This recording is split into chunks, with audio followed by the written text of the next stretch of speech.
Hey, gorgeous sister, Terry here, and I want to talk to you about taking back control during and after your divorce.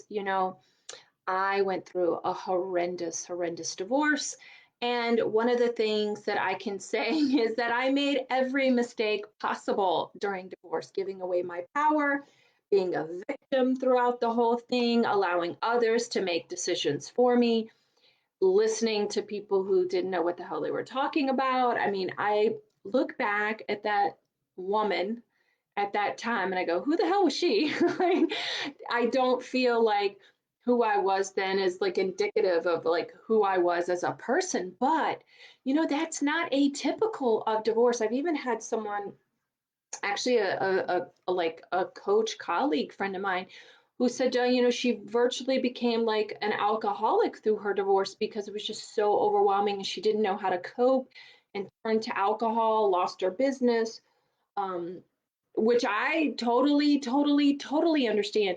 Divorce is one of the most difficult experiences we'll ever go through, and it takes an emotional toll on you. So you need the right support team, you need the right mindset and the right frame of mind to go through it so that you are making good decisions, because the decisions you're making now are going to affect you and your children for the rest of your life. So it's really important that you don't make the mistakes that I did and make the mistakes that I see so many people did. And so when I came through it, I was like, oh my God, who was that lady? I need to help other people avoid doing what I did.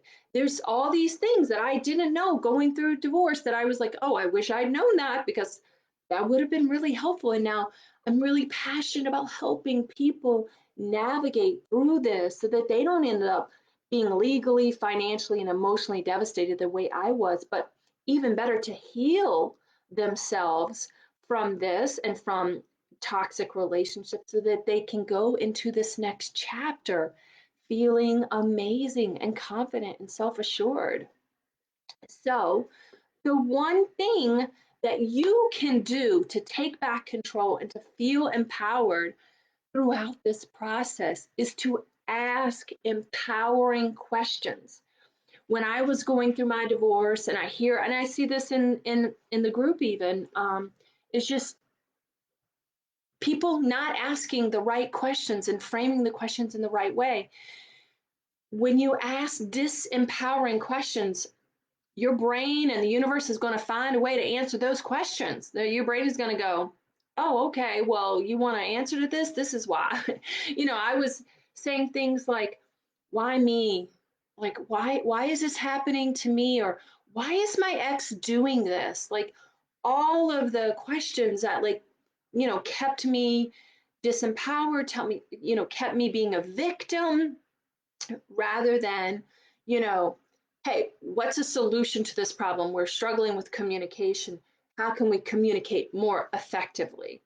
Or, what am I doing to contribute to this problem? Or what can I do to better effectively communicate with my attorney in this process? So, the best question that you can ask yourself, first and foremost, listen, this is the most important question you can ask yourself in any challenging question, but particularly through your divorce, but through any challenging questions, whether it is through any challenging situation, whether it's at work, whether you're in a relationship that needs to improve. um, you need to ask yourself, if this divorce were to go on forever, or if this situation were to last forever, what quality would I need to develop in order to navigate this, in order to endure this, in order to be my best through this, right? And so looking back, for me, probably would have been, I need to develop my resourcefulness. I need to tap into that resourcefulness. I need to be asking more questions, finding more information. Um, Also, probably a sense of peace. For many people, they're so triggered and so like emotionally roller coaster that they aren't really tapped into that sense of peace, a sense of calm, a sense of presence, a sense of like fortitude. So maybe it's strength. You know, I need to tap into like a sense of strength. You need to tap into a sense of resourcefulness. I need to develop my quality of inner peace and not let my um, ex keep triggering me. So ask yourself that question. If this situation were to go on forever, what quality would I need to develop in order to endure this? And I love that question. It's from the great Michael Beckwith. And so when we attune to that and attune to our higher self, we can rise above our situations, and our brains and the universe can answer those questions from a higher self rather than that lower vibrational sense of who we are and from that lower sense, right?